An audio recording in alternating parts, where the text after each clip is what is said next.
and we'll probably have some folks coming in here momentarily.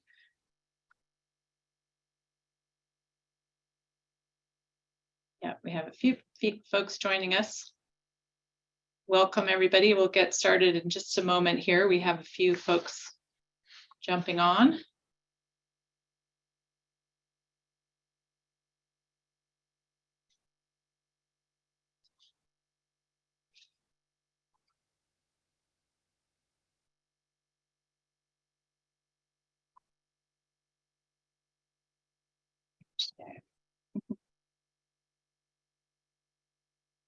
Give everybody a few more minutes to join, or another minute or so. Welcome.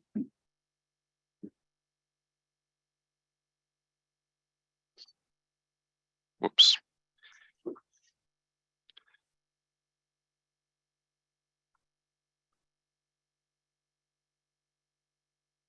All right, well, it looks like it's a little bit past 5:30 here, so I think we can probably get rolling. We might have one or two attendees who jump on here shortly.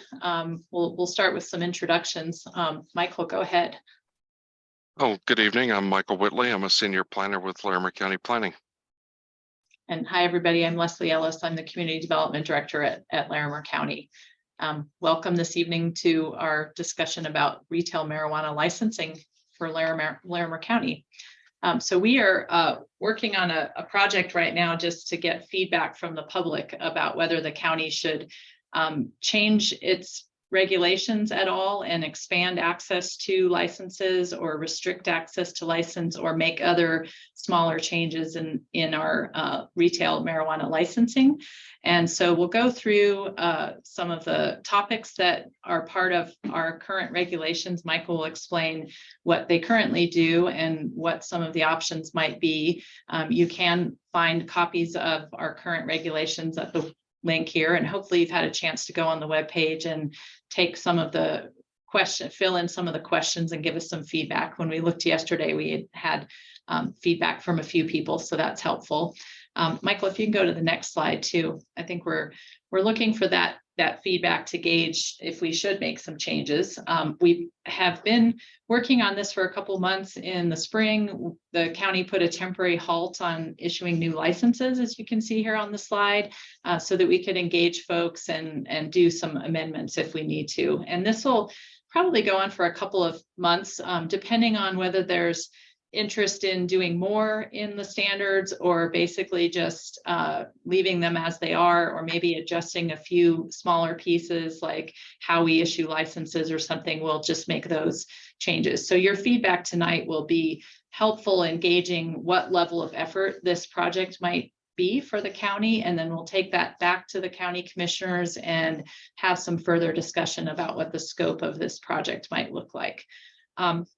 So with that, Michael, if you want to carry on, Michael's going to walk you through what the current standards are and do, what the licensing requirements are, and ask you from the folks who are watching what your interest is. And what we'll do is, if you have questions, please type them in the question box. We can come to those as we wrap up the brief presentation, and then we will open up time for each of you to give your perspectives and feedback. We don't have a ton of people on here today, so we can probably open it up for 3 minutes each or so to share what your thoughts are as we go forward, and then we'll wrap it up after that. So Michael, let me hand it over to you if you could walk us through a little bit of information about what our current licensing requirements are and what the possibilities might be. Yes, certainly. Again, I'm Michael Whitley. So what I'm going to do is go over some of the large, kind of topics within the marijuana licensing resolution, talk about what the resolution says, and then give some questions with regard to the kind of feedback we're looking for. And we've kind of framed some questions, but we're interested in any and all feedback that you may have. Now, I'm going to be asking questions slide by slide. We do ask that you hold questions until the end, so probably several people will have similar questions, and we'll kind of tackle those all at once.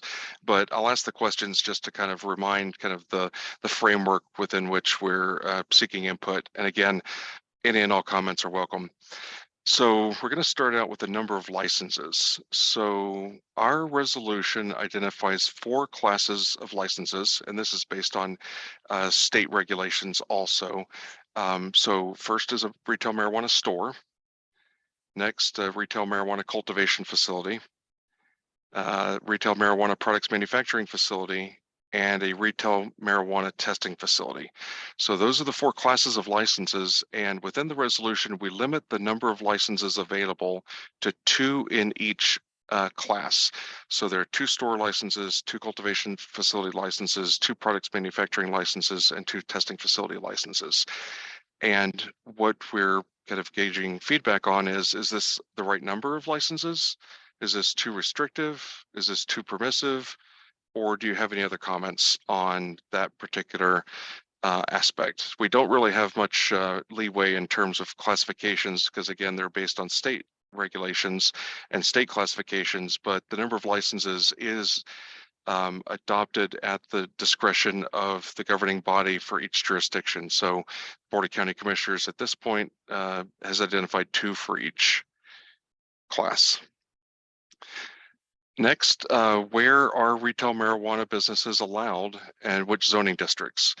So as the regulations are written, retail marijuana establishments, and the establishments is a kind of a broad term that would identify any of the 4 classes. So when I say establishment, it could mean any kind of retail marijuana business, but they're limited to a handful of zoning districts, and those zoning districts are mostly in the urban areas within unincorporated Larimer County and mostly within growth management areas.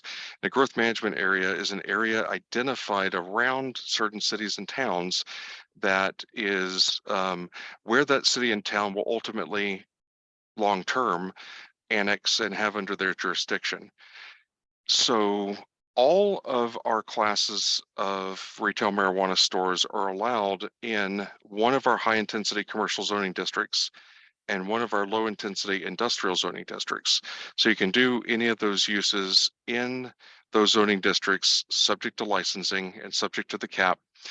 In addition to that, cultivation facilities are allowed in those zoning districts, but then also in one of our rural residential zoning districts. So the question for the public is, do you have thoughts about where retail marijuana businesses should or should not be allowed? Next, we have separation requirements, and these separation requirements are fairly standard. A lot of jurisdictions have adopted these same these same separation requirements, and they do mirror to a large extent liquor licensing separation requirements. So what we say for marijuana businesses is that they have to be 1,000 feet from any existing public or private school and 1,000 feet from any licensed childcare home or childcare center. And then they have to be 500 feet from several other types of uses, including colleges, universities, seminaries, residential uses, so homes, churches or religious institutions, drug or alcohol rehab facilities, places of amusement or recreation, with the idea that that's where public and often children congregate, public community centers, public buildings, public parks and playgrounds. Now, for all of the types of businesses except for cultivation facilities, we do that measurement of 1,000 feet or 500 feet from property line to property line. So you'll take the outer edge of the property line, and those businesses have to be 1,000 or 500 feet away from other properties that contain those uses. With cultivation facilities, we measure building to building. So on large properties, you can have say a cultivation facility on a property and have the ability to have it 500 or 1,000 feet away from these uses if you measure building to building. Measuring property line to property line, if they're adjacent, if a property containing a marijuana business is adjacent to a school, a church, a home, no matter how big the properties are or how far away the buildings are, it's always going to be, adjacent. So it is more permissive for cultivation facilities. So again, keeping with the theme, the question is, are these separation requirements about right? Are they too restrictive, or are they too permissive? And do you have any other comments or thoughts about the separation requirements? Next, going back to that observation about the zoning districts being near cities and towns, there are 8 cities and towns either completely or partially within unincorporated Larimer County, and each has their own regulations with regards to marijuana. Most of the towns do not allow retail marijuana businesses, but I, kind of on the same theme, most of the zoning that allows these marijuana businesses is adjacent to cities or towns. So the question that we're seeking input on is, should retail marijuana businesses be allowed in unincorporated Larimer County near cities or towns that do not allow those businesses? And if not, what would be an appropriate buffer? Next is our licensing application process. So when Larimer County has a license available, we have a procedure identified in our resolution for how we decide who gets to apply for that license. And it's summarized on this slide. And I understand that it can be hard to track, if you're not familiar with it. But basically, we publish a legal notice and say, okay, we are going to accept what is identified as notices of intent to apply from interested parties at this time, on this date, in this manner. We've only had to do this a couple of times, but it's usually been, we will accept them in written form, starting at this time, at this date. You can drop it off, you can mail it, what have you, but what we do is we track those notices of intent to apply in order that they are received, and we sort them into 2 lists. There's a primary list and a secondary list. And parties who submit a notice of intent to apply, who have experience legally producing and distributing marijuana or marijuana products in Larimer County, and that can be within cities or towns or in unincorporated Larimer County, are placed on the primary list. And those who do not have experience legally producing or distributing marijuana in Larimer County are placed on the secondary list. We take the first person on the primary list, again, those who submitted first and who have experience cultivating or selling marijuana in Larimer County, and we offer them the opportunity to apply for the license. If the license is issued and we only have 1 license available, we're done. If the license for whatever reason is not issued, we go to the next person on the primary list, and we repeat the process until the primary list is exhausted. We would only go to the secondary list if there are no other parties on the primary list. So what this does is it gives great preference to those who are already cultivating or selling marijuana in Larimer County. And the questions we're kind of soliciting feedback on is, do you have comments on this process? And are you aware of a more effective approach that may be used in other cities or towns? Last couple of topics have to do with those who have licenses and either want to change location or change businesses. So retail marijuana licenses are issued for specific properties. And we do have allowances that allow for licensed facilities to expand within the property, but we don't allow licensed facilities to transfer their license to a different location. So, kind of hand in hand with that, we only have a limited number of licenses, and we say that no one entity can hold more than 1 license of each type. So one entity can't have more than 1 store, 1 cultivation license, etc. So if a business that is currently licensed wanted to relocate to a different location, they can't hold 2 licenses. So they would have to give up their license, apply just like everybody else, to submit that notice of intent to apply, competing with other parties to apply for that license. If they are allowed to apply for the license, then they would have to go through that licensing process before they could relocate and have that license issued. which means that while they're going through that process, they don't have a license for their previous location. And we have had some businesses that have wanted to relocate, and what they found is that this system really doesn't allow them realistically to be able to relocate. So again, following with the theme, the questions we have are, is this about right? Is this too restrictive, or is it too permissive? Or are there other comments about the ability to change locations?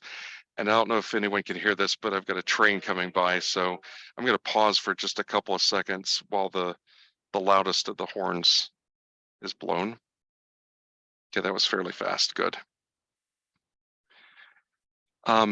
Sort of hand in hand with the ability to change locations is transferability of licenses.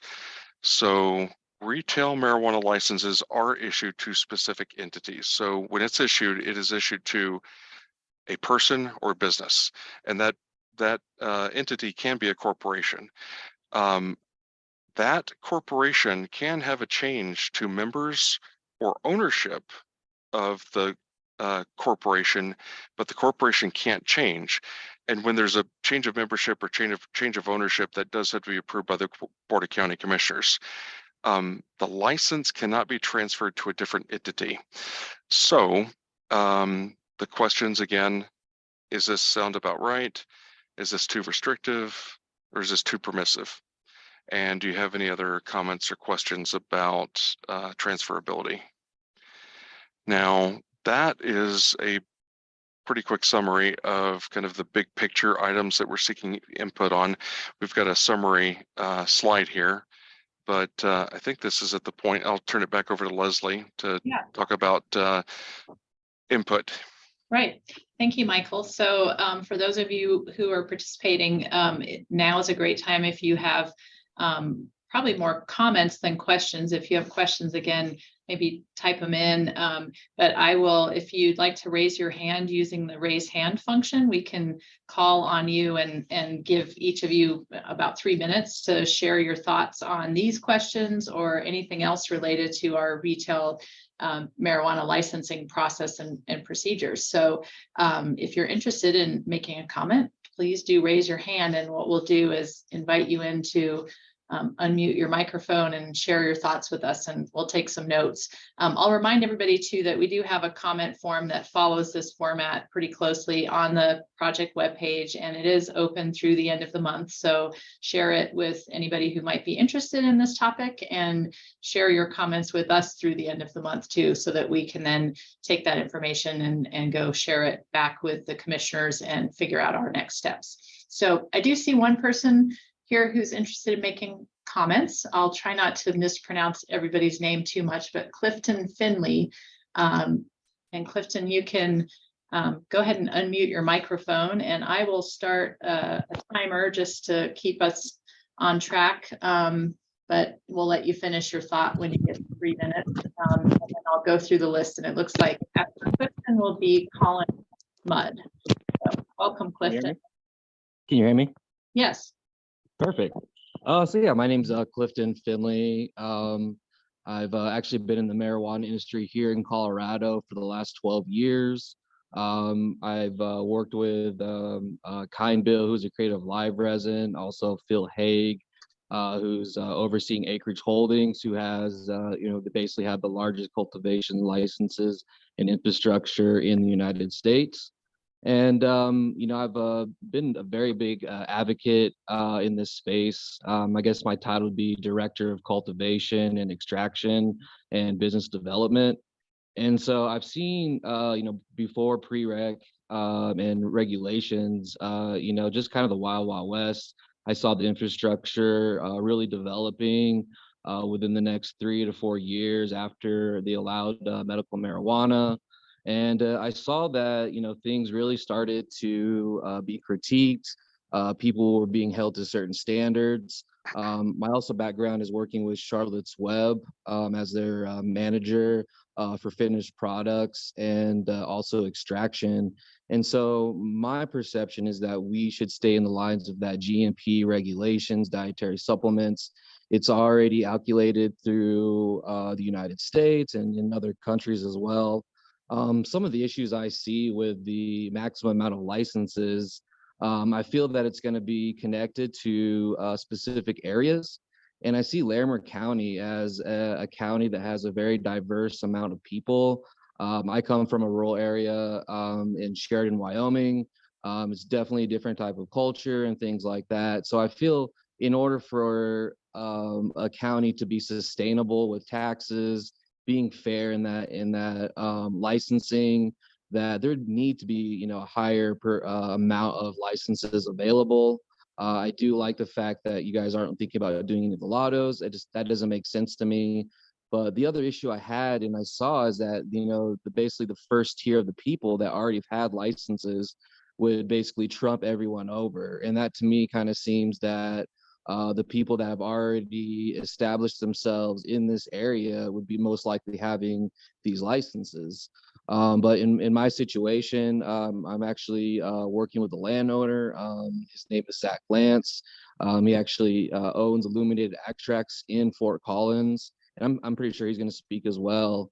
But one of the zoning issues I saw, he's actually in agricultural zoning, which to me, he has his own well.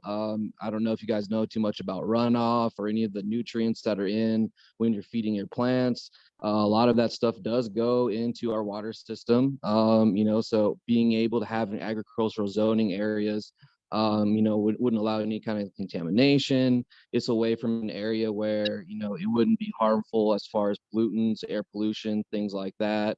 And because both of our backgrounds, we understand how to work with the fire marshals, you know, how to implement specific SOPs, environmental controls, and these types of things. So yeah, just kind of with some of my concerns is what I see. I feel like having an open market to people that understand the community instead of having outside money coming into property owners or owners are renting out buildings.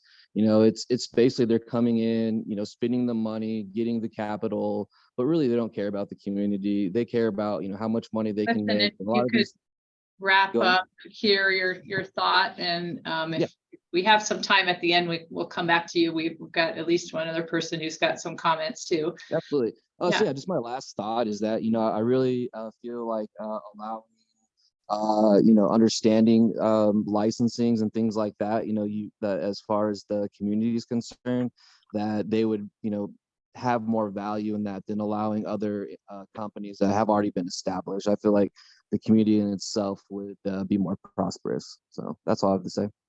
Okay, thank you very much. Thank you. We will move on to Colin Mudd, who's the next person. And Colin, if you'll unmute your microphone. There you go. Thank you. Can everybody hear me okay? Yes. Mm-hmm. Awesome. Well, I'll try to keep it as brief as possible, but first I'd just like to say that both of you have taken on a very noble task. This is no easy feat to figure out what to do, but the fact that you're willing to have the conversation is extremely important. Just to give you a quick background for me, I was born and raised in Greeley. I started my career in the cannabis industry in Fort Collins back in 2009. So I've had a unique experience in that I've seen the maturation of this industry from the beginning when we had little to no regulation, and now getting to the point where we have close to 500 pages of rules, I think, with the MED. So it's certainly a regulated industry, and your Larimer County's attempt at regulating this, you know, back when they had originally established the rules, I think was, again, just a very good start, but ultimately, I think across the board, the regulations are too restrictive, in my opinion. I have my own consulting company that focuses just on compliance at a state and local level. And one of the things that I can tell you is that there's been a lot of different approaches from a municipality standpoint on how to regulate licenses, but I think first and foremost, having the 2 licenses in each class is too restrictive. There's more than just those licenses available now. We have hospitality, we have delivery, we have transportation. And so I think opening it up to having a more free market approach is important. I also think that if you're looking at the zoning restrictions, if you lifted the cap on licenses, but put in specific requirements to allow the use in specific zones, it would kind of by default cap the amount of licenses that could operate. If you keep the same setbacks, you wouldn't have to say, you know, a hard limit of 2 or 4 or 6. You can just look at it more from a zoning standpoint to say these are the locations within the county where we're going to allow these licenses to operate. And I think you can open it up to more zoning districts than what are currently available. I'll put a lot of these comments in writing too, and I would be more than happy to speak with you guys offline as well about some different approaches. But I would agree with Clifton when he said that a lottery approach is probably not the most equitable way to go about it either. I would also second the notion that only current operators within the county can have an opportunity to be on a primary list or a secondary list. I've actually not heard of, and that doesn't mean it doesn't exist, but I haven't heard of that approach before. And what I think you have right now is an opportunity to have a more equitable approach to offering licensing within Larimer County. And I do understand the political importance, but also just the nuances of operating around these municipalities that don't allow the use. I think you could give an advantage to Larimer County license holders by strategically allowing them to operate within the area. But obviously and I'm sorry, Michael, you had mentioned it earlier, and I'm not thinking of the right term, but it's the area around a municipality where they could potentially annex and grow more. So I think Growth management area, yes. Yes, sir. And so keeping that in mind, I think is important as well. And maybe just allowing people to operate as long as they're outside of that growth rate area might be a respectable compromise to that. And then lastly, the ability to change location and transfer licenses. That mechanism is available at the state already. And I think the licensing authority within the MED does a really good job of vetting everybody that does come in to the industry, a lot better job than they used to. And so I think as long as you allow a change of ownership or a transfer of location or a modification of premises, you can also weigh heavy on the fact that the investigation and the backgrounds that are associated with those applications at the state level are quite extensive. So I know back in the day, there was a little bit of a apprehension when it came to allowing people to operate and making sure that they were of good moral character. I think the MED does a really good job of that right now. And I think I'm getting to my. So Colin, if you could wrap up, we don't have anybody else who's got their hands raised right now. So we can probably, there's at least one. So we can, I want to make sure everybody has, time to at least get some thoughts out, and we may have time at the end to come back to you. But if you could just wrap up this thought, and then we'll move on to 2 more people who have their hands raised. Sure. No, that's it. I appreciate the time. Thank you so much. I look forward to speaking with you again. Great. Thank you so much. Thank you. All right, we will move on. The next person is Tom Donnelly, and then Kirk. Not sure if I know how to pronounce the last name. We'll go with Kirk for now. Welcome, Tom. Hi, Director. Hi, Michael. Just real briefly, I wanted to make some comments with regards to your proposals here. I think some of the issues that you need to undertake in this rewrite of the code. There is a real challenge for your existing license holders when it comes to landlord situations. It's possible that a landlord can put one of your license holders and business owners in a really tough position because they have no ability to relocate their store. So they essentially have no power to when it comes to rent increases, for instance. And I believe both of your existing license holders do not own the spaces, but are renters of the space where their businesses are located. Some pragmatic ability to allow for that to put some of the power back into the business owner's hands, at least at least in the ability to negotiate their own leases and things like that would be much appreciated. The county's prohibition on only allowing one license seems strange, when you can consider that someone could own a shop in Fort Collins, they could own one in Berthoud, they could own one in Milliken, and they could own one in Larimer County, or then they could apply. They would be able to apply to open a shop in Larimer County, but one of your existing license holders could never, in the event that you offered more licenses, could never have the opportunity to compete for one of those licenses. Seems unfair, and I'm not sure that that is really legal.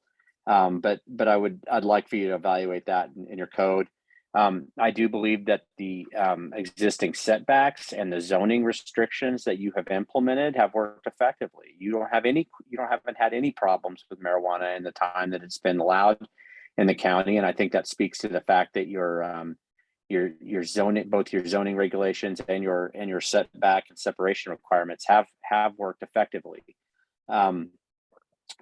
I think one thing that could potentially help if the county did determine that they'd like to have offer additional licenses, I think that they should honor the wishes of communities that have banned marijuana inside their growth management areas.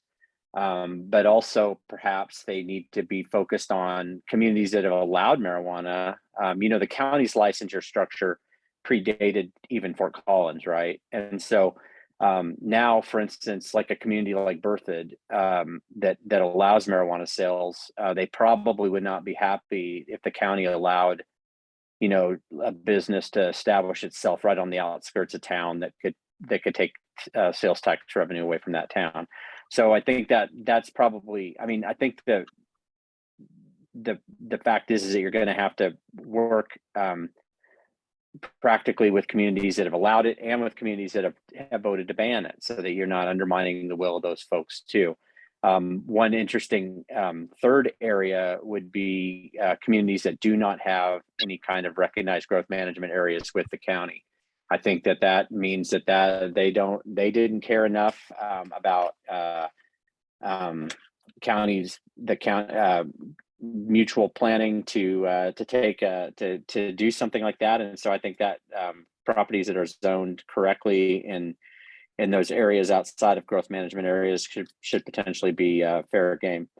Number of licenses, we think that you should dance with the ones that brought you, and your existing license holders have done a very reputable job. And so obviously, I think there's been a bit of a misunderstanding when Michael says that the existing license holders have that first opportunity. He means every year for renewal.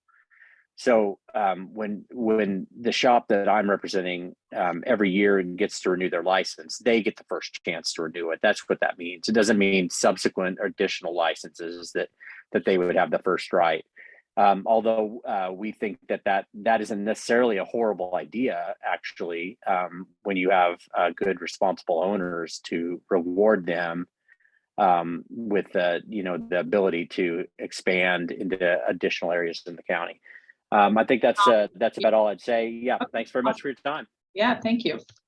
I probably should be just setting the timer for 4 minutes, because that seems to be about what everybody's looking for. So let's go on to Kirk, and then if we have no further hands after that, we can see if anybody has more to add to what you've mentioned. So Kirk, if you'd like to unmute your microphone, we'll go ahead and get you going. Welcome.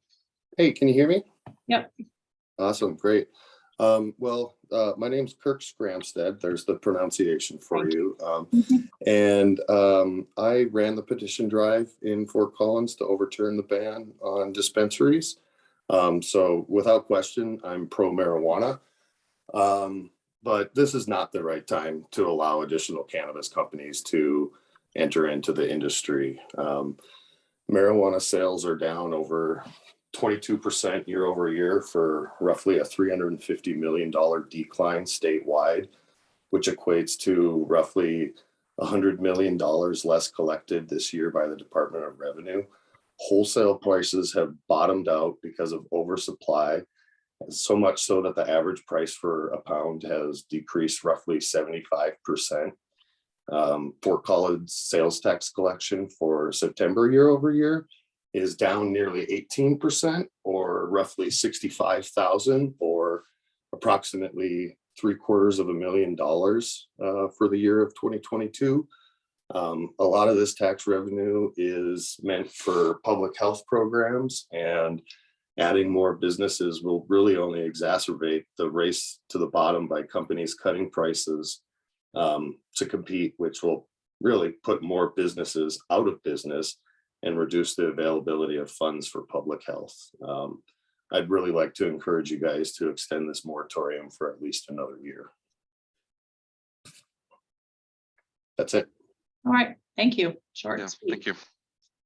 All right, is there anybody else who would like to, who hasn't had a chance to say something, who would like to give us your thoughts? And if not, we can see if anybody has anything more to add. And we do have one question here. Michael, if you had a chance to see it, the question about state licensing authority recently allowed cannabis hospitality businesses, and will the county consider that? That hasn't necessarily been something that we've talked about, but if there is public interest, we could do that. Yeah, so I'll address what we've looked at. So when the hospitality license first became available, there were brief conversations with the existing operators, and neither of them actually was interested in pursuing a hospitality license. I don't want to speak for them in terms of their reasons, but what it boiled down to was they were not interested. And so we have not pursued a hospitality license. Same thing with delivery, just kind of based on conversations with operators both in unincorporated Larimer County and within the cities. The general sense is that delivery is not something that the businesses are interested in, but if we have different information, we can certainly consider that and take that information to the Board of County Commissioners. Yeah, thank you, Michael. And then we'll go back to Colin, and then Kirk, and then Tom, who each have hands up who may have more to add. So Colin, go ahead and share your comments, and if you can keep them brief again, just so we have time for others who might have more to say, that would be great. Sure. Yeah. Thank you. I appreciate the opinions that were given after I spoke, and I would agree with the majority of what was said. I think if there is, excuse me, if there is another moratorium for another year, I don't know whether or not the numbers that we would see that we have seen in the past, whether it's sales tax licenses or the price per pound, I don't necessarily know if that will change in a year. There is a bit of context with the downturn in the industry in general. House Bill 1317 that was enacted this year had a significant effect on the medical marijuana side of things. And I believe that, unfortunately, the cause of the lower numbers from a sales tax standpoint may have something to do with the fact that the medical industry here in Colorado is seeing a very sharp downturn, although the recreational side is too. And I do agree that at this point, the commodity price of this particular product is going down. And so I think ultimately, in my opinion, after the last 13 years of being in this industry, I would say that having an open market and allowing competition is only going to benefit the industry in the long run. And I also think too, if anything, if there's an opportunity to increase the amount of retail outlets that are available in the county, but just in Colorado as a whole, it may help with the overstock of product. Although it would be, an experiment. It's a guess, but I appreciate you letting me speak again. And I'll put some more things in writing as well too. So thank you. Sounds great. Thanks, Colin. Thank you. All right. So we'll go to Tom and then Kirk. Hi. Hey, we actually have a lot of common ground with Kirk. I'm here. I'm representing an existing business here. we have a lot of common ground with him, and that's actually something I think what he's saying is an important thing for you to take into consideration. The one reason why you haven't seen, the collapse of the industry in Larimer County is because you only issued a very limited number of licenses. The same with other municipalities here. Everyone has kind of kept it pretty confined. It's not like in Denver or Pueblo, which Kurt is absolutely right. The industry has collapsed there, and more retail stores are not going to help that, because the big problem is that all the states around us are legalizing marijuana. So a better solution, if you're going to do some expansion, is a very limited number of licenses. It could be another solution could be to potentially allow your existing license holders to move their shops if they can find a suitable location that can meet the setbacks. That would dilute the concentration, which is right now, surrounding Fort Collins, with a lot of stores in Fort Collins, frankly. And so I think we're even though we're in the industry, and I'm representing an industry, an existing business here, we have a lot of common ground with the guy Kirk who spoke earlier, and we think that probably his comments deserve a serious consideration by the county. Thank you. Thanks, Tom. And we will go to Kirk. One moment. All right. Yeah, I would just like to address respectfully, Colin, the comment that an open market would be better. I think what we need to do is take a look at what's happening on the West Coast, particularly Oregon, where licenses were unlimited for the longest period of time, and their industry fell out even before the Colorado industry. Now, when we look at licenses on the East Coast, most often those are put in by the local government as opposed to a petition drive, and they do put limits on the licenses. And the price of a wholesale pound on the East Coast is about quadruple of the price of a pound on the West Coast. So an open market, I really don't think is the best thing for Larimer County. All right. Thank you, Kirk. Okay, so I think we'll wrap up there unless somebody who hasn't had a chance to comment has I do see somebody who hasn't commented yet. So what we're gonna not do is have a debate back and forth, but if you have more comments to share, please put them in writing or let us know. And if there are some new things that we haven't heard, please let us know. And I'm gonna go ahead and unmute Zach Lance, who has not yet shared something with us. So welcome, Zach. Hi, welcome. Appreciate the time to speak. I just want to say, as a landowner, the expansion of the zoning requirements would be helpful to our area, and just be able to expand where specific like grow operations and whatnot are allowed to be within the county. That's pretty much all I really have, is just something short and sweet. Okay, thank you, Zach. Thank you. All right. And I see a question here about a link to this meeting. Do you mean a video recording of this meeting? We can provide a video recording of this meeting after the meeting. Let me unmute Tom really quickly just to see what it is that you're looking for. Yeah, thank you, Director. I think probably everybody in attendance would like to have be able to get a copy of this or watch it later, Sure. to look at the slides and everything. And so you already have the email address of all the participants, so that would be an easy way for you to send it to us if that's not too much trouble. Thank you. Be fine. Sometimes it takes a little while to get it downloaded and all that, so it'll probably be Monday, but we'll shoot for that next week. No problem. Thank you very much. You bet. All right, and I think we will probably go ahead and wrap up unless anybody has a final question or comment. And as we just said, we'll make this available next week if anybody would like to view the slides. The slides are on the web page, and we do have that comment form available through the end of the month. So please send us emails or jump in there and provide some comments there, and then we'll keep seeing what we're getting from from the public and using that to help evaluate the direction that we might go in with this project. So thank you for being here tonight, and wish you a good evening. Thank you. Bye, everybody.